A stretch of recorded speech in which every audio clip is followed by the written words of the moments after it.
Patricio Peralta, buenas tardes. Buenas tardes, Rosa.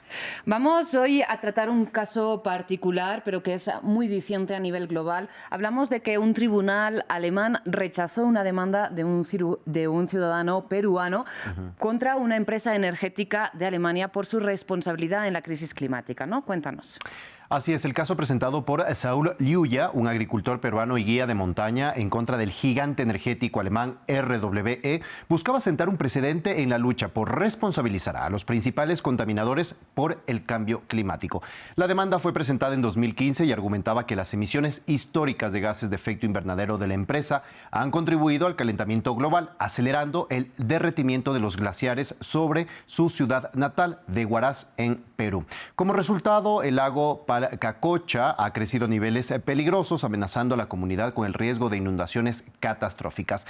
RWE es una de las mayores empresas energéticas de Alemania, históricamente conocida como un importante productor de electricidad a partir de combustibles fósiles, pero que ahora también trabaja ya con energías renovables. Dijeron que la demanda era inadmisible y que pudo sentar un precedente peligroso al responsabilizar a los emisores individuales del cambio climático global. El juez desestimó la demanda y ya no puede ser apelada, por lo que el caso ya llegó a su fin. El juez del tribunal dijo que la estimación de los expertos del riesgo de daños del 1% en los próximos 30 años para la casa del demandante no era suficiente para llevar el caso más allá. Además, dijo que el caso estaba bien fundamentado y que era como un microcosmos de los problemas del mundo entre las personas del hemisferio sur y las personas del hemisferio norte. Pero Saúl ve algo positivo en esta negativa. Quisimos sentar un precedente para así poder responsabilizar a las empresas.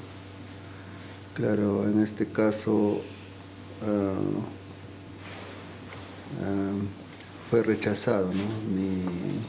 mi pedido de que la empresa tiene que responsabilizarse. Bueno, no se logró del todo, pero sí se dio un gran paso para otras demandas. Y la pregunta es si las empresas energéticas no se pueden responsabilizar a nivel individual, ¿quién puede hacerlo? En todo caso, esta empresa ha defendido que el sector industrial alemán en general ha progresado en la reducción de emisiones. Cuéntanos, ¿cuáles son las cifras que respaldan o no esta afirmación, Patricio? Así es, la Unión Europea dijo que todos los sectores experimentaron una disminución de sus emisiones de gases de efecto invernadero en 2023, comparándolos con 2022. El sector energético sigue siendo el más contaminante, con cerca del 27% del total de emisiones. Y Alemania sigue siendo el principal emisor de estos gases entre los 27 países de la Unión Europea.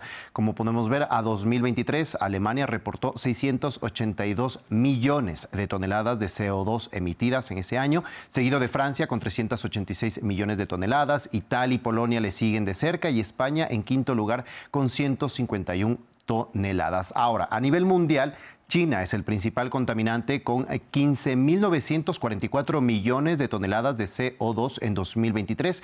Le sigue Estados Unidos muy por debajo con 5.000 millones de toneladas, India con 4.000 millones y la Unión Europea con 3.222 millones de toneladas. Y precisamente, más allá de las cifras actuales, el tema siempre está en la responsabilidad histórica, ¿no? En la contaminación, y este era el caso contra esta empresa en particular.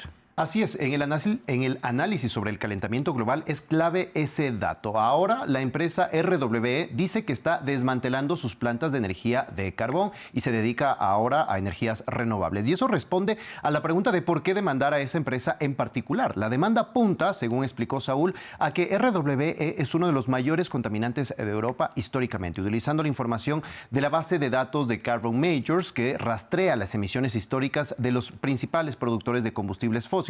Saúl afirmó que RWE era responsable de casi el 0,5% de las emisiones globales generadas por el hombre desde la revolución industrial. La organización Carbon Brief apunta a que la historia importa porque la cantidad acumulada de CO2 emitida desde el comienzo de la revolución industrial está estrechamente vinculada con el calentamiento del 1,2 grados Celsius que ya se está produciendo en este momento. Históricamente, Estados Unidos es el mayor emisor de CO2 con cerca del 20% del total.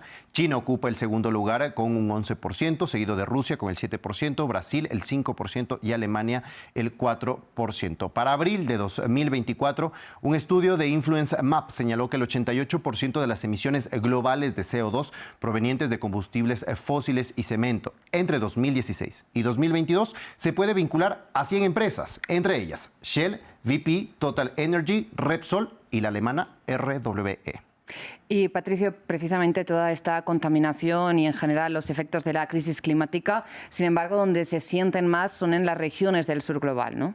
Así es, un informe de la UNESCO de mayo de este año alerta sobre el impacto desigual del calentamiento global en los diferentes territorios. Latinoamérica y África son los más golpeados por el cambio climático y alerta que 2.500 millones de personas podrán estar expuestas a condiciones climáticas extremas para 2050. Los pueblos indígenas, los niños, los trabajadores irregulares y las mujeres sufren un riesgo más elevado. Naciones Unidas han alertado este miércoles que existe un 70% de probabilidades de que el calentamiento promedio entre 2025, es decir, ya en este momento, y 2029, supere el umbral internacional de 1,5 grados Celsius.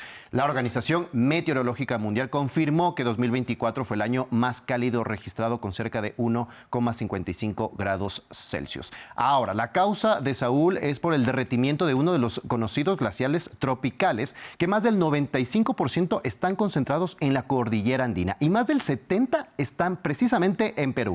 La ONU declaró en 2025 como el Año Internacional de la Conservación de Glaciares. Randy Muñoz, investigador de la Universidad de Zúrich, dijo que los últimos inventarios elaborados por los centros de investigación de Perú han encontrado que en los últimos 30 o 40 años el volumen de los glaciares en la zona del Perú ha retrocedido un 40%. Patricio, pues muchísimas gracias por acercarnos esta noticia y darle todo este contexto tan necesario una vez más. A ti, Rosa, ya nos vemos.